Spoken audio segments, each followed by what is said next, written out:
বিরসা মুন্ডা, জন্ম 1875, 15ই নভেম্বর।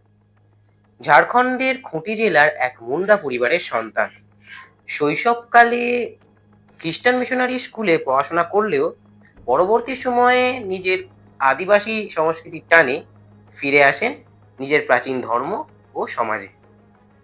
তিনি খুব ছোট বয়সে উপলব্ধি করেন ব্রিটিশ সরকার, জমিদার ও মহাজনেরা কিভাবে মুন্ডাদের জমি, জায়গা, অধিকার, সংস্কৃতি কেড়ে নিচ্ছে।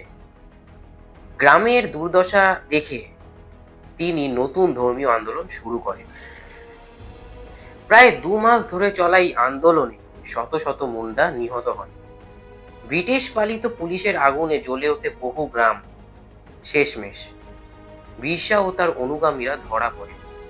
ছোটনাগপুর মালভূমির গভীর জঙ্গলে জন্ম নেওয়া এই যুবক মাত্র 25 বছর বয়সে 1900 সালের 9ই জুন রাঁচির জেলে মৃত্যুবরণ করেন।